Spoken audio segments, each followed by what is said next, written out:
Salut personne et bienvenue dans cette nouvelle vidéo et on va voir pourquoi on utilise des codecs et qu'est-ce que c'est. J'ai encore bégayé, putain de merde.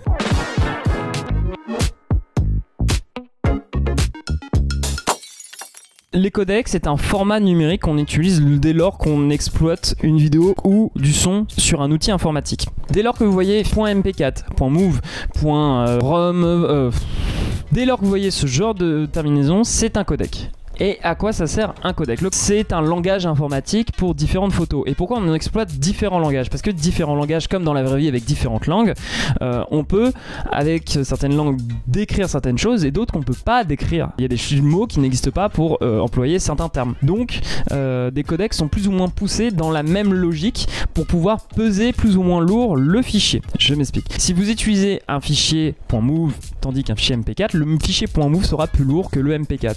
Pourquoi? Parce que le MP4 va avoir une compression, va avoir un langage moins défini que le .mov qui lui a plus de mots dans son langage et pour la faire très simple, permet d'avoir plus de couleurs, plus de contraste, plus d'informations dans l'image. Et pareil pour le move qui est un petit peu plus inférieur face à du Apple ProRes, face à d'autres formats vidéo qui eux ont beaucoup plus de mots dans leur langage qui leur permettent d'avoir plus de détails et donc avoir des fichiers plus lourds. Est-ce que j'ai réussi à me faire comprendre avec cette petite allégorie avec la langue vivante et la définition technique? J'espère, parce que sinon j'ai que ça. Je n'ai que ça pour définir le codec de manière grand public, on va dire. Que le codec c'est très chiant, on va pas se mentir, c'est très chiant parce qu'en fait c'est le truc que personne n'a besoin de savoir hormis si vous voulez faire de la technique ou si vous souhaitez acheter des disques durs parce que vous tournez énormément.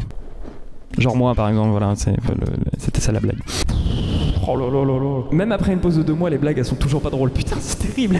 Quelle est l'utilité d'un fichier plus ou moins compressé? Déjà c'est tout con, vous savez très bien qu'un fichier compressé qui est plus léger, c'est-à-dire qu'on peut en stocker plus sur un même disque dur complexe qui est sorti par exemple pour la salle de cinéma qui méritait d'avoir un master, donc un fichier final avec un codec extrêmement poussé, donc en Apple ProRes. Le fichier, j'ai pour 15 minutes de film, j'en ai eu pour 100 Go. Alors que pour ma version Blu-ray et version YouTube, c'est pas du tout le même fichier, c'est pas un fichier de 100 Go qui est à l'intérieur du CD. Là à l'intérieur, vous avez juste un fichier qui pèse 10 Go, pas plus.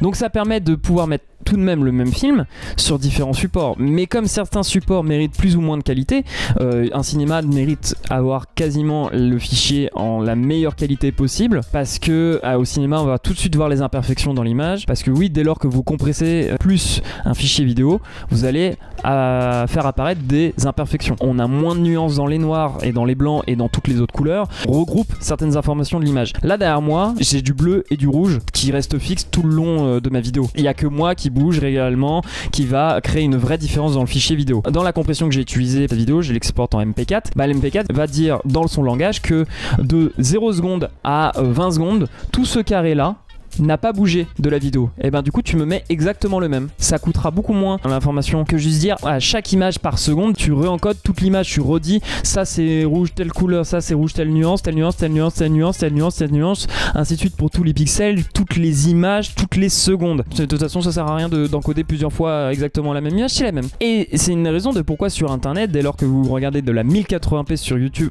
sur Netflix ou tout autre support de streaming, c'est pas le même 1080p que sur du Blu-ray, que sur d'autres fichiers vidéo. Voilà. Je sais même pas pourquoi je parle de codec. Qui ça intéresse les codecs? Je ne sais pas. Tout con aussi, le codec peut au-delà de permettre la compression, peut aussi permettre le chiffrement de données. Il faut mettre un mot de passe ou il faut avoir la clé de déchiffrement pour retrouver la vidéo originale. J'espère ne pas avoir perdu les 300 abonnés avec juste une simple vidéo technique. Putain, je dois être dans le flou. Je suis sûr que je suis dans le flou depuis tout à l'heure. Si je suis dans le flou, je m'excuse, c'est chiant. Je suis tout seul à faire des vidéos de toute façon. Allez. Au pire, j'ai pas d'abonnés. Pire, de toute façon, depuis cette vidéo, je n'ai plus d'abonnés, donc c'est pas très grave. Merci à toi. Si t'as aimé cette vidéo, je te laisse liker, abonner et à laisser un petit commentaire. Ça fait extrêmement plaisir et ça soutient la chaîne. Je te dis à plus vu que je sors de vidéo. Et ciao!